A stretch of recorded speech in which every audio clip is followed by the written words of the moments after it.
ناظرین، حضرت یونس علیہ السلام دجلہ کے بائیں کنارے پر آباد عراقی شہر موصل میں پیدا ہوئے۔ آپ علیہ السلام حضرت ہود علیہ السلام کی اولاد میں سے تھے۔ موصل کے مقابل نینوا شہر تھا جو اس زمانے میں اپنے عروج پر تھا، اور وہاں قوم سمود آباد تھی۔ نینوا کی آبادی 1,00,000 سے زیادہ تھی، جیسا کہ قرآن پاک میں ہے کہ ان کو 1,00,000 یا اس سے زیادہ لوگوں کی طرف پیغمبر بنا کر بھیجا۔ حضرت یونس علیہ السلام کی عمر 28 سال تھی جب اللہ تعالیٰ نے انہیں اہل نینوا کی رشد و ہدایت پر معمول فرمایا۔ ناظرین، مفسرین کے مطابق حضرت یونس علیہ السلام کا عہد 771 تا 781 قبل مسیح ہے۔ آپ علیہ السلام کا قرآن کریم کی 6 سورہ مبارکہ میں ذکر آیا ہے۔ ان میں پہلی 4 سورہ مبارکہ میں حضرت یونس علیہ السلام کا نام باقی 2 میں سے ذوالنین اور صاحب حوت یعنی مچھلی والا کہہ کر ذکر کیا گیا ہے۔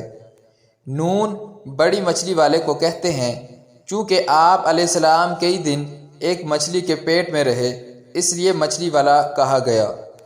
قرآن حکیم کی 10ویں سورت آپ کے نام پر ہے۔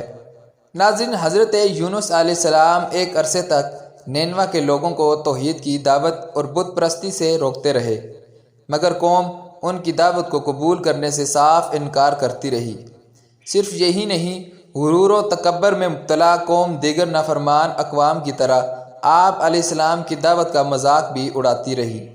جب ان کی سرکشی اور نافرمانی انتہا کو پہنچ گئی تو اللہ تعالیٰ نے حضرت یونس علیہ السلام کو حکم دیا کہ لوگوں کو آگاہ کرو کہ 3 دن کے اندر اندر ان پر عذاب آنے والا ہے۔ آپ علیہ السلام نے قوم میں سے اس کا اعلان کر دیا۔ یہ سن کر قوم یونس نے آپس میں مشورہ کیا تو اس بات پر ان سب کو اتفاق ہوا کہ حضرت یونس علیہ السلام کو کبھی جھوٹ بولتے نہیں دیکھا، لہٰذا ان کی بات نظر انداز نہیں کرنی چاہیے۔ مشورے میں یہ طے ہوا کہ دیکھا جائے گا کہ اگر یونس علیہ السلام رات بستی کے اندر اپنے گھر میں مقیم رہتے ہیں تو سمجھ لو کہ کچھ نہیں ہوگا، اور اگر وہاں سے کہیں اور چلے جاتے ہیں تو یقین کر لو کہ صبح عذاب ضرور آئے گا۔ حضرت یونس علیہ السلام رات کو اس بستی سے نکل گئے۔ صبح ہوئی تو عذاب الہی ایک سیاہ دھواں اور بادل کی شکل میں بستی والوں کے سروں پر منڈلانے لگا۔ جب وہ ان کے قریب ہونے لگا تو لوگوں کو یقین ہو گیا کہ اب وہ سب ہلاک ہونے والے ہیں۔ یہ دیکھ کر حضرت یونس علیہ السلام کو تلاش کیا گیا اور ان کے ہاتھ پر ایمان لے آئیں اور توبہ کر لے، مگر آپ علیہ السلام کو نہ پایا تو خود ہی اخلاص نیت کے ساتھ توبہ و استغفار میں لگ گئے۔ ناظرین، وہ اپنے گھروں سے ایک میدان میں نکل آئے، عورتیں، بچے اور جانور سبھی اس میدان میں جمع کر دیے گئے۔ تمام بستی والے ٹاٹ کے کپڑے پہن کر عجز و انصاری کے ساتھ توبہ کرنے میں مشغول ہو گئے۔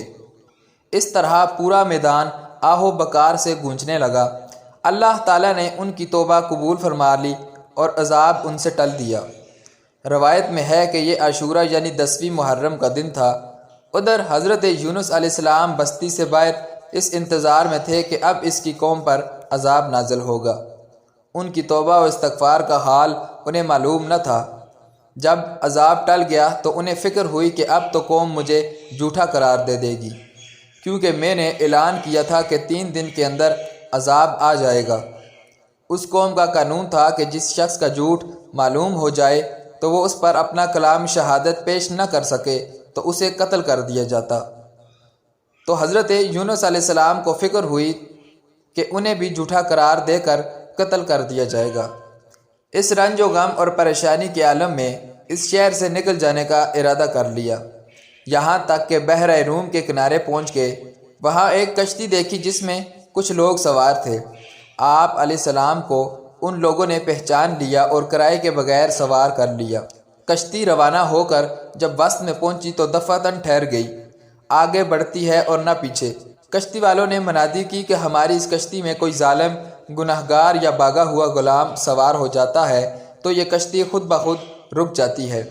ایسے آدمی کو چاہیے کہ وہ خود ظاہر کر دے تاکہ اس کی وجہ سے سب پر مصیبت نہ آئے۔ اس پر حضرت یونس علیہ السلام بول اٹھے کہ وہ بھاگا ہوا غلام گناہگار میں ہی ہوں، کیونکہ میں اپنے شہر سے نکل کر کشتی میں سوار ہونا ایک طبعی خوف کی وجہ سے تھا، باذن الہی نہ تھا، اور اللہ تعالیٰ کے حکم کے بغیر یوں چلے آنے کو حضرت یونس علیہ السلام کی پیغمبرانہ شان نے ایک گناہ قرار دیا۔ پیغمبر کی کوئی نقل و حرکت بلا اذن الہی نہیں ہونی چاہیے تھی۔ بہرحال آپ علیہ السلام نے فرمایا کہ مجھے دریا میں ڈال دو تو تم سب اس عذاب سے بچ جاؤ گے، مگر کشتی والے اس پر تیار نہ ہوئے، بلکہ انہوں نے قرہ اندازی کرائی تاکہ جس کا نام نکلے اسے دریا میں ڈال دیا جائے، لیکن قرہ اندازی میں بھی آپ علیہ السلام کا ہی نام نکل آیا۔ لوگوں کو اس پر تعجب ہوا تو کئی مرتبہ قرہ اندازی کی گئی اور ہر مرتبہ آپ کا ہی نام نظر آتا۔ قرآن کریم کی سورہ صافات کی آیت نمبر 141 میں اس قرہ اندازی اور حضرت یونس علیہ السلام کا نام نکلنے کا ذکر موجود ہے۔ ایک طرف قرہ اندازی میں نام نکلنے پر آپ علیہ السلام کو دریا میں ڈالے جانے کا سامان ہو رہا تھا، دوسری طرف ایک بڑی مچھلی اللہ تعالیٰ کے حکم پر کشتی کے قریب منہ کھولے موجود تھی کہ آپ علیہ السلام کو اپنے پیٹ میں جگہ دے۔ حضرت یونس علیہ السلام جیسے ہی پانی میں گئے، فوراً مچھلی نے انہیں اپنے پیٹ میں لے لیا۔ حضرت عبداللہ بن مسعود رضی اللہ تعالی عنہ نے فرمایا کہ حضرت یونس علیہ السلام اس مچھلی کے پیٹ میں 40 روز رہے، یہ انہیں زمین کی تہہ تک لے جاتی اور دور دراز کی مسافتوں میں پھراتی رہتی۔ بعض افراد نے 7، بعض نے 5 اور بعض نے 1 اور بعض نے کئی گھنٹے اس کی مدت لکھی ہے۔ ناظرین، اس حالت میں حضرت یونس علیہ السلام نے دعا کی کہ لا الہ الا انت سبحانک انی کنت من الظالمین، تو اللہ تعالیٰ نے اس دعا کو قبول فرمایا اور مچھلی نے آپ علیہ السلام کو بالکل صحیح سالم حالت میں کنارے میں ڈال دیا۔ مچھلی کی پیٹ کی گرمی سے ان کے بدن پر کوئی بال نہ رہا تھا۔ اللہ تعالیٰ نے ان کے قریب ایک درخت اگا دیا جس کے پتوں کا سایہ آپ علیہ السلام کے لیے راحت کا سبب بن گیا۔ نیز ایک جنگلی بکری اللہ تعالیٰ کے حکم سے صبح شام آپ علیہ السلام کے پاس آ کھڑی ہوتی اور آپ علیہ السلام اس کا دودھ پی لیتے۔ اس قصے کے جتنے اجزاء قرآن پاک میں مذکور ہیں یا احادیث مبارکہ میں ثابت ہیں وہ تو یقینی ہیں، باقی اجزاء محض تاریخی روایات پر مشتمل ہیں جن پر کسی شرعی مسئلے کا مدار نہیں رکھا جا سکتا۔